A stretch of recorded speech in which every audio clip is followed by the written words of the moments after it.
Express હાઈવેનો વિરોધ કરી બિનવાડા સહિતના ખેડૂતોએ વિરોધ કરી કામગીરી બંધ કરાવતા તંત્ર દોડતું થયું। વલસાડ જિલ્લામાં ચાલી રહેલા અમદાવાદ મુંબઈ એક્સપ્રેસ હાઈવેની કામગીરીનો ખેડૂતોએ વિરોધ કરી ચાલી રહેલા કામને બંધ કરાવ્યું, જેને લઈ તંત્ર દોડતું થયું। ખેડૂતોને હજુ સુધી પૂરતું વળતર નહીં મળ્યું હોવાથી નારાજ ખેડૂતોએ ચાલતા કામને બંધ કરાવ્યું। મહત્વપૂર્ણ છે કે વલસાડ જિલ્લામાંથી અમદાવાદ મુંબઈ નેશનલ હાઈવે પસાર થાય છે, જેમાંથી અનેક ગામો અસરગ્રસ્ત થાય છે। સરકાર દ્વારા એક્સપ્રેસ હાઈવે માટે સંપાદિત કરાવેલી જમીનના વળતર ચૂકવવામાં આવ્યું હતું, જો કે હજુ પણ કેટલાક ખેડૂતોનું વળતર બાકી છે, જેથી ખેડૂતો તેનો વિરોધ કરી રહ્યા છે। વલસાડના બિનવાડા ગામમાં અને આસપાસના વિસ્તારમાં 37 જેટલા ખેડૂતો હજુ પણ વળતરથી વંચિત છે। જમીનની સાથે સંપાદિત થયેલી જમીનના ઝાડ પણ કાપી નાખ્યા હોવાથી કપાયેલા ઝાડોનું પણ હજુ સુધી વળતર મળ્યું નહીં હોવાનું જણાવી ખેડૂતોએ અવારનવાર તેની માંગ કરી રહ્યા છે। જો કે હજુ સુધી ખેડૂતોની માંગ નહીં સંતોષાતા આખરે રોષે ભરાયેલા ખેડૂતોએ બિનવાડા નજીક ચાલી રહેલા એક્સપ્રેસ હાઈવેના કામને બંધ કરાવ્યું હતું। જ્યાં સુધી તેમને વળતર નહીં મળે ત્યાં સુધી તેઓ કામ ચાલુ નહીં કરવા દે તેવી પણ ચીમકી ઉચ્ચારી હતી। મારું નામ રમણભાઈ મોરારભાઈ પટેલ।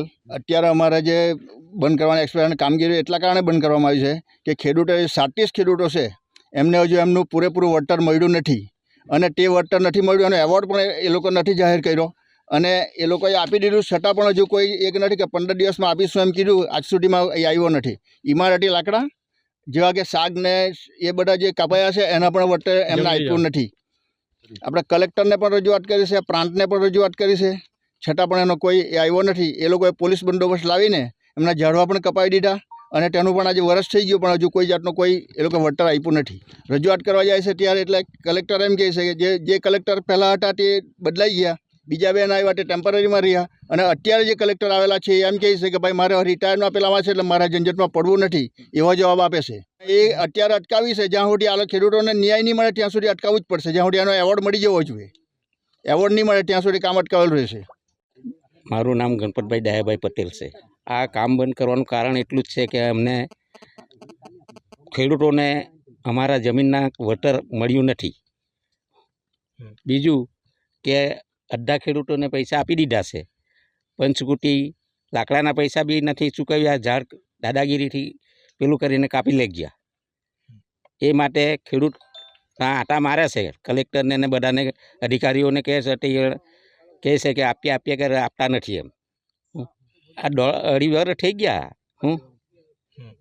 ને કામ ચાલુ કરીને આવે, બીજા કોન્ટ્રાક્ટરો આવે ને પછી કામ કરીને ચાલ્યા કરે એમ। અટકાવવા માટે અમારે કામ કરવું ને કોણ ના કહે? ખેડૂતોને પૈસા આપી દો નહીં તમે। ખેડૂતોને પૈસા આપે તો વાંધો શું છે? ને સરકારને પૈસા તો ઓલરેડી ચૂકવાઈ ગયેલા છે। આ તો જાપાનની તો બી એ પૈસા નથી આપતા એમને। અધિકારી જો માથે પેલા ચડે એમ ખેડૂતને। ક્યાં સુધી બંધ રાખશો કામ? કામ તો જ્યાં લગન અમને પૈસા નહીં મળે ને ત્યાં લગન બંધ જ રહેશે।